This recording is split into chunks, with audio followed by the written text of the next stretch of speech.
Reka twongere tubahe ikaze mu kiganiro Isoko.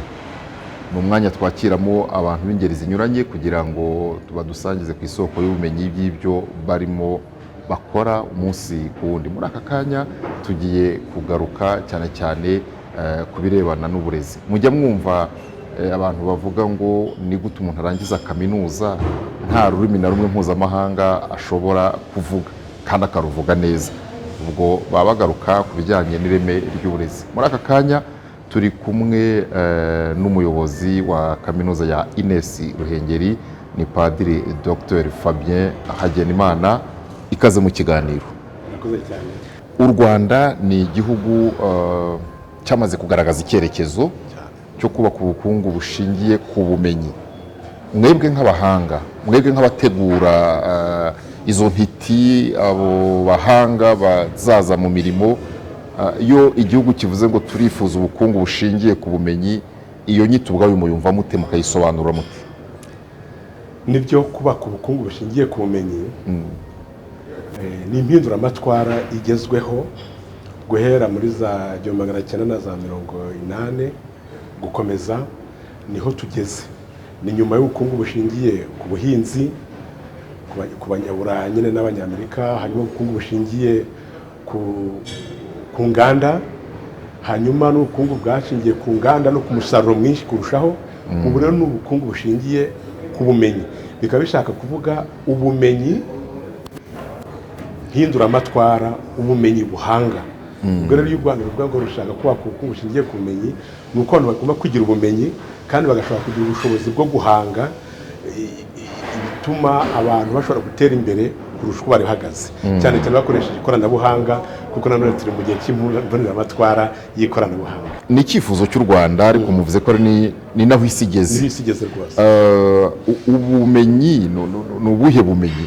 Ni ubumenyi bw'abantu bize za kaminuza, bakaminuza, mugereranyije n'uko n'ahandi bigiye bimeze? Ubumenyi ubundi burimo ibyiciro byinshi. Umuntu ni umunyamatsiko, ahora ashaka kumenya, ariko iyo uko wiga niko ugenda ugira ubumenyi.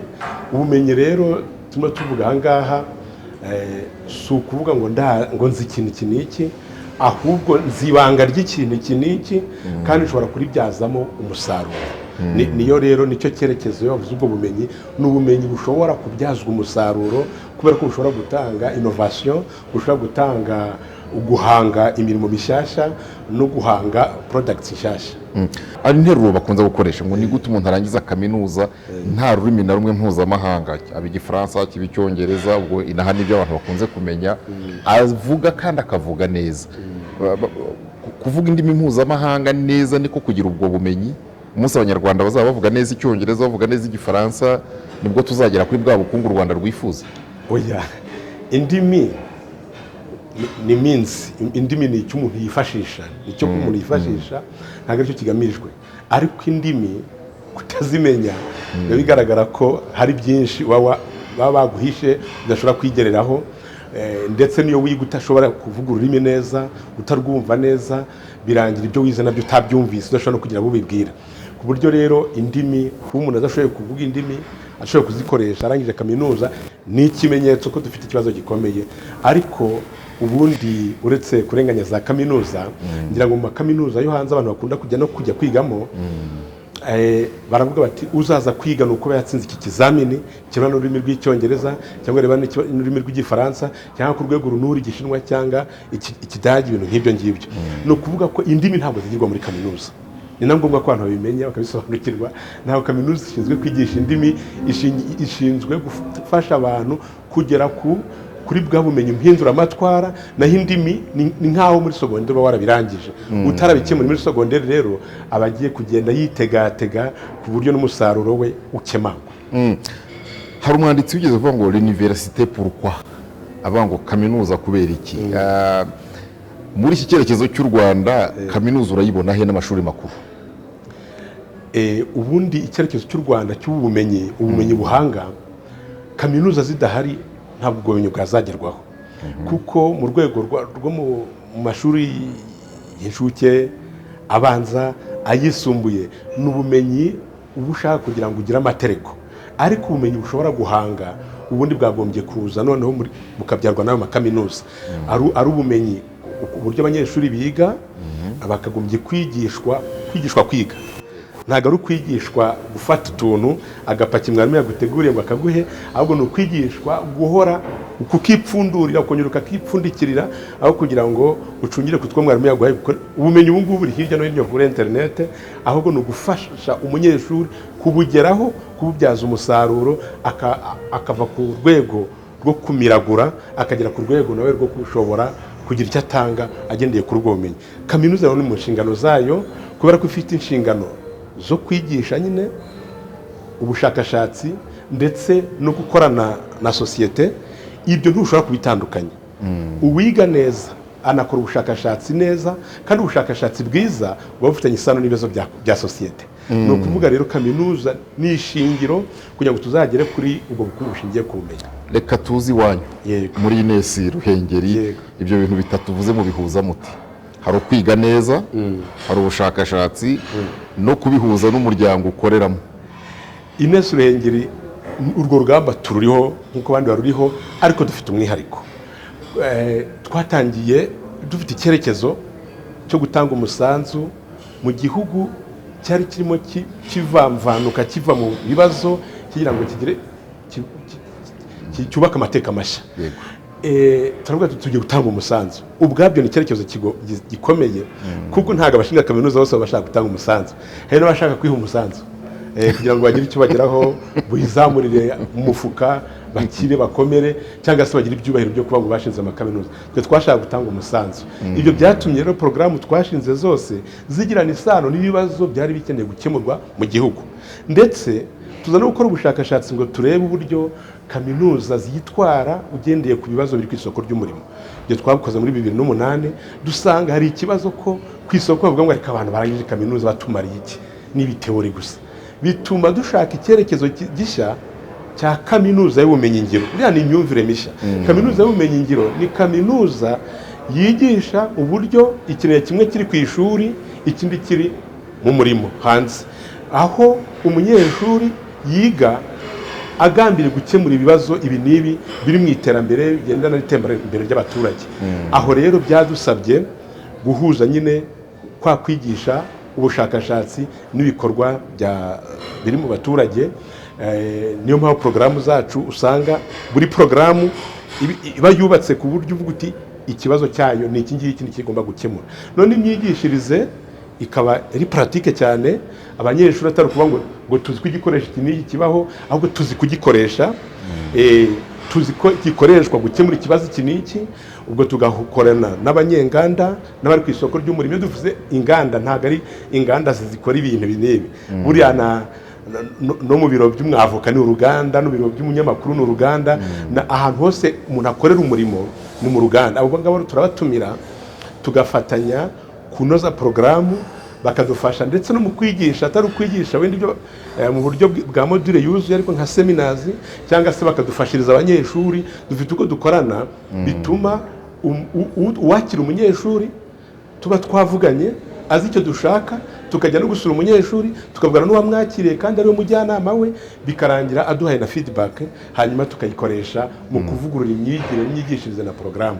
Ibyo rero noneho muri porogaramu tugira abaturage, hari abantu bakunze kuvuga ngo kaminuza ngo zimaze iki, ngo tubakiye abakene, ngo kuki zitagiye gutanga mituweli. Nabyo ni byiza, ariko burya kaminuza ubundi mu nshingano zayo mu baturage icyo yagombye gukora ni gukoresha bwa bwenge bwa bushakashatsi kugira ngo bakemure ibibazo by'abaturage.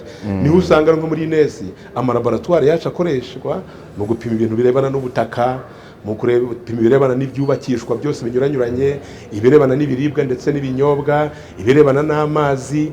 Ibyo byose ugakora iyo serivisi duhaye community, ndetse hagira n'ikibazo noneho tugiye kwitabira tukagitabira muri wa mwihariko wacu, atari kwitabaza agasanduku k'amafaranga, ahubwo twitabaje umutwe. Urakoze cyane. Padiri Dr Fabien Hagenimana ati kaminuza itanga umusanzu, kaminuza ntishingirwa kugira ngo ihe umusanzu wayishinze. Ni ijambo rikomeye, ariko nanone agarutse ku kijyanye n'ibyigishwa ko bikwiye koko kuba bizaba igisubizo cy'ibibazo biriho. None se iyo mukurikije amashami, yaba amashami mufite iwanyu, yaba ariko n'amashami y'ibyigishwa muri za kaminuza n'amashuri makuru hano mu Rwanda, mubibona nk'ibyakoreweho ubushakashatsi buza kuba igisubizo u Rwanda rufite?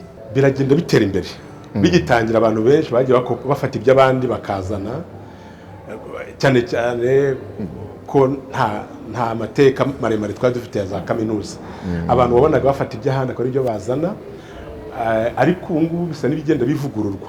Ikibazo ubu kiremereye ntari inyito y'amashami ahubwo imyigishirize. Imyigishirize ni ikintu gikomeye cyane burya abantu badakunze kureba. Iyo wigisha ntabwo ari ukuvuga ngo hari ibyo ndimo nk'umunyeshuri, ahubwo ndimo ndafasha umunyeshuri kwifasha. Iyo myigishirize niyo ubona dufiteho imbogamizi ikomeye cyane mu iterambere ry'uburezi bwo mu Rwanda, aho usanga umuntu wize by'amategeko mu Rwanda umugereranye n'uwabyize wenda muri Amerika, ugasanga muri Amerika yamusize kandi bose barize amategeko. Byatewe n'iki? Ni uburyo twigishije. Hari uburyo n'umuntu yigisha atamika abanyeshuri, spoon feeding, cyangwa se akigisha afasha abanyeshuri kwitamika, guhiga no gufata no kwitekera no kwitamika. Ibyo ngibyo nibyo twagombye kugeraho, gufasha umunyeshuri. Mbese mu by'ukuri icyongereza bavuga ngo tugomba kuva mu bintu bya content based teaching and learning tukajya muri methodology based teaching and learning. Niho twagombye kujya. Noneho abanyeshuri bakagira methodology yo kwishakashakira no kumenya ubumenyi aho bugeze, aza akabubyaza umusaruro. Mwarimu agasigara ari kumwerekera aho kugira ngo mutame icyo twazi natwo twashaje, dore ko ubumenyi bw'iki gihe busigaye busaza vuba. Ikibazo rero dufite ntabwo ari inyito cyane cyane, icyo dufite ni imyigishirize. Ariko ikindi kibazo dufite ni muri human resources management. Iyo bagiye gutanga akazi bakomeza kureba mu bipapuro bya kera ngo umuntu wize ibi n'ibi, ugasanga nawe ari gushaka diplome, ntibazi ko bagombye gushaka ubumenyi ubu n'ubu. Nikigera bakamenya abashinzwe human resources, abatanga akazi bakabisobanukirwa neza, hari igihe batazongera no gusaba diplome, basabe ubushobozi ubu n'ubu. Aho rero naho byazaba challenge nziza ku makaminuza yacu. Mwavuze mu mwanya uko mwohereza abanyeshuri mwimenyerezwa mwuga cyangwa kujya kureba bya bindi bize mu ishuri uko bijya no mu bikorwa. Ikibazo cya stage. Stage hari abavuga ko uburyo ziteguye, uburyo zishyirwa mu bikorwa bikiri hasi cyane, kundi umunyeshuri akora stage byanashoboka akanahemberwa muri iyo stage amafaranga atangana n'ay'abakozi bafite akazi, ariko akazanarangiza ya stage ahubwo aho yayikoreye bamwifuza. Mu Rwanda murabibona? Ikibazo cya stage burya gishinzwe abantu bo mu ngeri eshatu. Hari ikigo nyirizina umunyeshuri yigaho kigomba guha agaciro stage. Hari aho umunyeshuri yagiye gukora agomba naho guha agaciro iyo stage, ariko n'umunyeshuri nyirizina.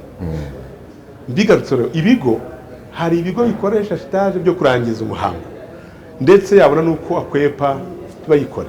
Ibyo bibaho, ugasanga akaba yayikwepa nka gute doctor? Akaba atayikoresha cyangwa akakora, cyangwa se akamwohereza atazahamwohereje, ntajye no kumureba. Ibyo biba bigaragara ko ikigo kitaza agaciro ka stage. Noneho aho umunyeshuri yagiye, hari benshi babakira byo kurangiza umuhango, ugasanga umuntu aje wenda yize ibintu bya comptabilité, nibyo agombye kuba arimo gukora, ugasanga abaye umuplanto ari kujyana amabaruwa cyangwa se ari guseriva icyayi, ugasanga mbese yiboneye umukozi wa makeya badahemba. Abo nabo ni ukuvuga ngo wabahaye umuntu ariko ntibazi n'icyo bagomba kumumaza, ntibanakubajije ngo ntuwiki. Ubundi iyo wohereje umunyeshuri kuri stage umuha n'agakaye karimo ibyo yize, ibyo ashaka kugeraho, kugira ngo uzamufashe kubigeraho, kuko stage ni isomo rigomba kugira naryo ibyo objectives zigomba kugeraho. Noneho n'abanyeshuri bikaba hari abajyayo bakwepa bashakashaka uburyo bafata ibya make. Ati sindajya kure, ntabwo nabona amacumbi, sinabona y'ingendo, agashaka ibintu byo kuri manganya. Hari n'abadodesha ibitabo bya maraporo ya stage bikarangira ntacyo avanyemo. Icyo rero umuntu yafata, abanyeshuri sinamurenganya, buriya nafata ishuri n'abo mu nganda. Abo mu nganda bamenye ko uko bahushura umuntu waje gukora stage ariko bihomberamo kuko bazabura umukozi.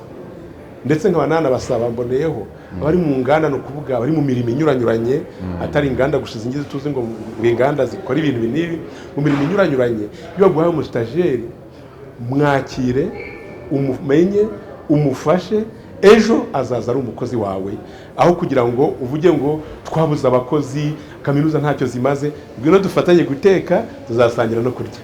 Murakoze cyane. Padiri Dr Fabien Hagenimana, umuyobozi wa Ines Ruhengeri, ati nimuze dufatanye guteka hanyuma tuzajyane no ku meza. Mu kanya nyuma y'aka karuhuko turagaruka cyane cyane noneho ku bireba n'aba banyeshuri. U Rwanda igihugu cyifuza kandi cyatangiye kubaka ubukungu bushingiye ku bumenyi. Ubumenyi buri hehe? Hari ubumenyi, hari abatekereza ko buri kantarange. Se mu Rwanda burahari? Birasaba se ko abantu bajya kwiga hanze kugira ngo ubumenyi babubone? Ese umwarimu usabwa kwerekera wa munyeshuri we ubwo bumenyi arabufite? Turi gusa ku rwego rwa za kaminuza. Ni mu kanya.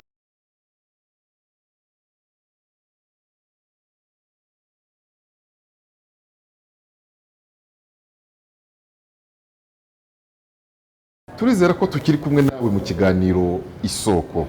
Umutumirwa ni Padiri Dr Fabien Hagenimana, umuyobozi wa Ines Ruhengeri. Turaganira kuri kaminuza n'amashuri makuru byashobora koko guherekeza u Rwanda mu cyerekezo rwahisemo cyo kubaka ubukungu bushingiye ku bumenyi. Ubumenyi rero burarahurwa.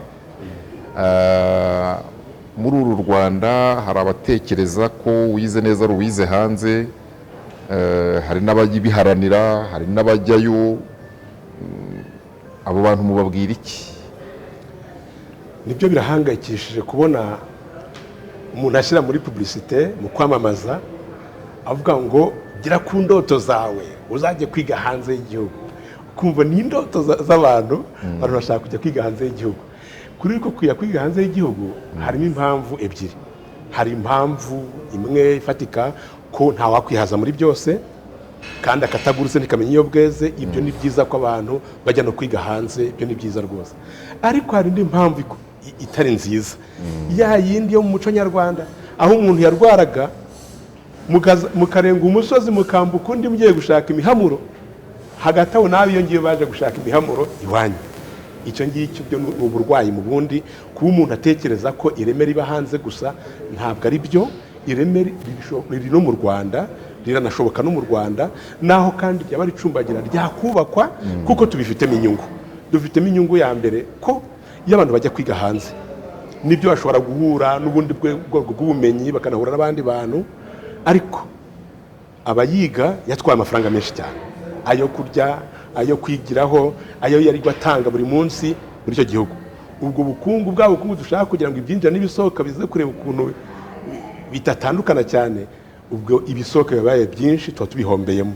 Icya kabiri ni uko iyo umuntu ajya kwiga hanze yiga mu mico y'ahandi. Hari benshi bahangirikira rwose, bakagaruka batwinginga bati nyabona mwana wanjye namwohereje mu gihugu iki n'iki, none yangirikiyeyo, ni urumogi, ni ukwiyandarika, byaranyobeye, nyabona Padiri tabara. Bajya baza kutureba. Hari none kwiga ugakora ubushakashatsi, n'amatsiko yawe agacanirwa, agakongezwa n'ibibazo by'ahandi wenda mudahuje ibibazo. None nk'u Rwanda ni igihugu cy'imisozi igihumbi. Iyo twiga nk'ibibazo by'ubutaka, tuba tureba imisozi igihumbi biri uko ihagaze n'ibibazo bijyana nabyo. Ushaka kujya kubyiga ahandi mu kindi gihugu kitagira umusozi n'umwe, ukarangiza ibyo wize kuzabizana hano mu Rwanda birakugora. Hagati aho ariko turamutse tuzamuye ireme ryo mu Rwanda, icya mbere ni uko dukunda kuvuga made in Rwanda, niyo tuba dukoze n'uburezi made in Rwanda. Indangagaciro umwana yigiyemo ziramuranga, ziramumurikira. Indangagaciro, ingero nziza bafite hirya no hino ziba zimugenda imbere. Hanyuma ikindi ni uko uburyo yiga areba ibibazo bya buri munsi by'abaturage azakemura. Nuvuga ngo ya knowledge based economy irashoboka ku muntu we wabyiza bireba, ubu bimubwira byumva. Hanyuma ikindi tuzamuye iryo reme ni uko birangira abanyamahanga baje kwiga iwacu.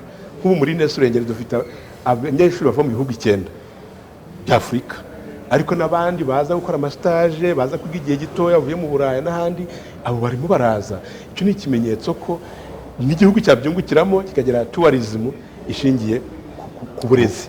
Ibyo rero nkumva ko ntabwo tugomba kumeza kwihenda ngo abantu bajye kwiga hanze, ahubwo tufatanye kubaka ireme ry'uburezi risobanutse rishobotse mu Rwanda, maze intumbero y'igihugu tuyigereho dufatanye, kubera ko ubumenyi nitutagubakira mu Rwanda bizatugora guhuza na ya ntambwe yo kubaka ubukungu bushingiye ku bumenyi. Ariko nanone kuri icyo cy'ubumenyi ufashe nk'uruhande rw'abanyeshuri ubwabo, abanyeshuri uko babagera mu biganza, wavuze uti muri kaminuza siho umuntu aza kwigira ururimi, hari ibyangombwa by'ibanze yagombye kuba afite, ndetse kugira ngo mumenye ko abifite mukayungurura. Ese uyu munsi kaminuza n'amashuri makuru birayungurura Dr. mu bo byakira? Mu kwakira turayungurura. Hari porogaramu nyinshi dutanga iwacu muri Nesirengeri, tukabanza twatanga ikizamini, kandi umuntu aba afite urupapuro ko yatsinze ikizamini cya leta, tugatanga ikindi kizamini yujuje ibyangombwa ngo yinjire, ariko tugatanga ikindi kizamini, ugitsinzwe tukamuyobora aho yashobora kugira ngo atazahera mu nzira cyangwa asazira mu nzira.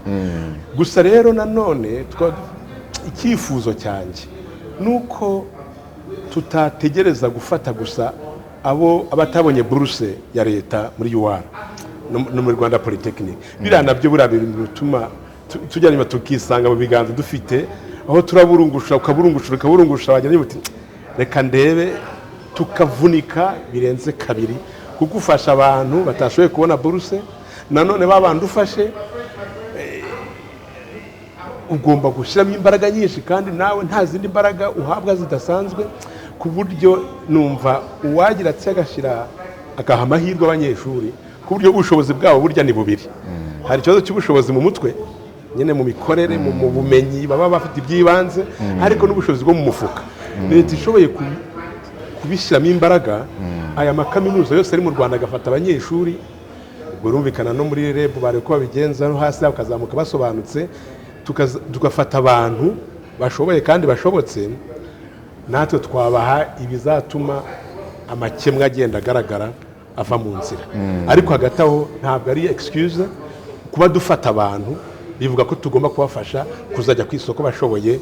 Ibyo rero niho ubona bamwe tudasinzira, kugira ngo wa muntu twafashe hari aho atari yakageze neza mu rwego rw'imyumvire n'ururimi n'imikorere, kumenya gusoma, tumuzamure ku rwego azashobora kuzasohoka avuga ati ninjye gisubizo bari bakeneye. Ikiguzi cyo kwiga muri kaminuza n'amashuri makuru, yaba abo leta ishyiriramo ubwo bushobozi, yaba n'ababwishakaho ubwabo, kigenda kizamuka cyane, ndetse uko bifasha icyiciro cya kabiri cya kaminuza, masters, za doctora n'ahandi, bikumva ni za miliyoni. Ese ibyo bintu ntibizabusana na cya cyifuzo cyo gushaka abahanga bagiye guterura bwa bukungu? Ubundi uburezi burahenda n'ahandi hose, uburezi burahenda, ahubwo mu Rwanda twibereye mu biciro byo hasi cyane. Uburezi burahenda, hari uwavuze ati mu Cyongereza ati if you think quality education is expensive, try ignorance. Niba utekereza ko ireme ry'uburezi rihenda, gerageza ubujiji, nibwo buzanaguhenda kurusha. Uburezi burahenda mu Rwanda, uko bihagaze ibiciro biri hasi cyane, ndetse uko biri hasi cyane bishobora kuba biri gutuma n'imbaduko yacu igenda gahoro. Nkeka ko mu mifatanye na leta twakagombye gushaka uburyo haboneka ubushobozi abashaka kwiga muri kaminuza akiga ku bicuro biri byo, aho kugira ngo abantu babahuhiremo. Kuko nko muri Nesirengeri dukurikije ubushobozi bw'ababyeyi, umunyeshuri atanga 65% byayo yagombye gutanga, andi tukayishakisha mu mishinga, mu bushakashatsi, mu makonsultancy, kugeza igihe tuyaboneye. Naho ikiguzi niba tuvuze tuti civil engineering aratanga 800,000, yagombye kuba atanga 1,400,000 byibuze kugira ngo yige neza. Ayo yandi tujya kuyashaka ahandi. Bityo rero uburezi mu Rwanda buri hasi mu giciro, ahubwo biteye inkeke ko buri hasi, twagombye kuzamura, ariko tuzamure dute none se abantu tubasubize iwabo imyijujuto ako gahinda bakatizwe n'iki, dukeneye ubufatanye kugira ngo bujye ku giciro kiri cyo. Hari n'abashakisha ibiciro byo hasi cyane barangiza ngo bagashyiramo imiyaga, bagashyiramo imiyaga bajya batubwira abanyeshuri ngo sinzajya kwiga iwanyu ngo ntimushyiramo imiyaga, kuko iwacu niyo bikunaniye turagusibiza, barasira benshi cyane. Ibyo rero amasomo arabasigarana, si ukubasigarana gusa, repeat, hari retake usigarana isomo, hari na repeat umwaka wose ukawusubiramo. Turabitanga rwose, ugasanga nko mu mwaka hasubiye abantu 200, 150, kubera ko tuba twakoze uko dushoboye, ariko ntitwakwimura tutabona ufite ibigango bihagije, kuko urugendo ruba rukomeye. Kandi uwo muntu bazababera ambasaderi hanze ku isoko ry'umuntu. None hari university unyuramo n'amashuri makuru, ugasanga mu ishuri harimo abantu bayingayinga ab'inama y'akagari. None umuntu akibaza ngo ese bariya abantu basa n'abari mu nama y'akagari na lecturer ubari imbere, ni imyigire buriya umuntu yakuramo ibyo akeneye? Irya rwose iri mu biduhombya, iri mu bihombya igihugu, kubera ko umuntu yaje kwiga, iyo umwigisha ugomba kumenya buri munyeshuri intege nke ze n'imbaraga ze, kandi ukarangiza wumva ko hari icyo umumariye. Iyo ufite ikivunge imbere rero ubwira bakeya bumvise bakumva, abandi bakajya kwirwariza. Ntabwo ari byo. Nk'iwacu rero nta shuri rirenze abanyeshuri 50. Uko ryaba riri kose, iyo ritangiye kurenza tugabamo 2. Hanyuma biriya bihugu u Rwanda rufataho icyitegererezo nka Singapore, uburezi bwabo tujya tunababona bagiye baza mu bikorwa bimwe na bimwe, mu bujyanama, bagakunda kubiyambaza nk'inzobere, nk'impuguke. Bo babigezeho bati uburezi bwabo bumeze bute? Kuko tubumva mu gufasha wenda gutunganya imijyi, gutegura icyerekezo, ariko uburezi bwabo bumeze bute? Nagerageje gusoma ibirebana na Singapore ndetse n'ibirebana na Korea y'Amajyepfo, hari nabo n'ibindi bihugu nabyo tuzi. Ibanga ryabo ni uko uburezi bamenye ko ari ubufatanye, bamenye ko uburezi ari ubufatanye. Bakigera mu bwigenge bazamuye icyerekezo cyo kuzashobora gushingira ku bumenyi kugira ngo bashobore kwivana mu bucakare bari barimo. Icyo rero baracyubatse, leta ifata ibyerekezo, ishoramo n'amafaranga, abashinga amashuri nabo bayashinga bari muri cya cyerekezo, inganda nazo zifata iya mbere, n'ababyeyi bya bintu byo gushaka ireme hanze y'igihugu bati oya turarishakira hano, nimukore muzamuke aho twifuza kandi ntiturababarira. Ibyo rero byo kumenya ubufatanye ntitubabarira, nta mbabazi, ariko abaturage babwira za kaminuza n'amashuri cyane rwose. Urebye nko muri Korea y'Amajyepfo, icyo kintu ababyeyi bagishizemo imbaraga bati turashaka ireme ry'uburezi wacu, nta byo kuvuga ngo dushyiremo imiyaga dufite makeya, oya. Ariko hagati aho n'igihugu, ibihugu byashoyemo amafaranga menshi, cyane cyane mu burezi bw'ibanze, babanje primaire, bagakoreshaho secondaire, bagezeho na kaminuza bashyiramo amafaranga menshi ku buryo buri wese ashobora kugira ubushobozi bwo kujya kwiga muri kaminuza. Muri abo ngabo bafite ubushobozi mu mitsindire. Ibyo bituma ntawe usigara inyuma mu bahanga igihugu kibitseho, kuko buryo hiza bafite amafaranga gusa, hari benshi tuba dutakaje bashoboye bari kuzatugirira akamaro, ariko babuze mu mufuka. Hari igihe abantu bavuga bati ubukungu bushingiye ku bumenyi, abantu bagatekereza ko ubumenyi ari ukwiga amasiyansi, ibindi bikaba byasigara. Uru Rwanda muri iyi myaka 30, urarubona nk'abantu bagiye kwiga amasiyansi, ibindi bita ngo imibare, za biology, ubugenge, biriya murimo ICT n'ibindi. Ese aho ubundi bumenyi, ubumenyamuntu, literature n'ibindi, aho ntibigiye gusigara? Ese bisigaye twahomba? Twaba duhombye bikomeye cyane. Buriya mu mibereho ya muntu, umuntu kumenya ni uburyo bwo kubaho byisumbuye, kumenya ubwabyo ni uburyo bwo kubaho byisumbuye. Keretse ushaka amarobo yo kugukorera gusa, naho ubundi ushaka igihugu gitera imbere koko, kandi iterambere ry'igihugu nta bantu, ubwo bumenyi bwose burakenerwa. Hakenerwa ubumenyi rusange, hagakenerwa TVET, hagakenerwa bwa bumenyi bw'ubumenyamuntu na social sciences, hagakenerwa n'ubwo muri STEM, bwose bukuzuzanya, kuko inkingi imwe ntigera inzu. ubwo bufatanye nibwo buba bukenewe. Icyabuze rero ntabwo ari uko abantu benshi batagiye muri sitemu, icyabuze ni uko n'aho bari ya myigire itafashije kugira ngo babe abantu bagira ubumenyi buhanga. Ku buryo rero dukeneye ubumenyi bwuzuzanya, ubumenyi muntu, ubumenyi bw'abantu muri rusange, social sciences, tukamenya n'ibi bya sitemu birimo imibare n'ubugenge n'ibindi, kugira ngo twuzuzanye, kugira ngo uyobore imiyoborere, tuvuge umunyamakuru,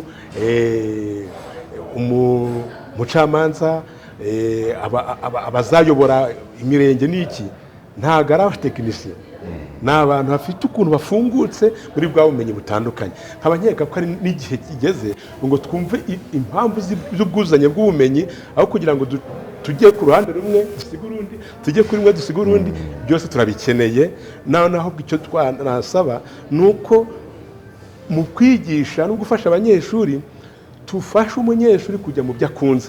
ubu ngubu hari kera bavuga ngo conscient intellectuel, ubu ngubu hari icyo bita emotional intelligence, ku buryo ubwenge bw'umuntu bukora neza iyo buhuye n'icyo yifuza.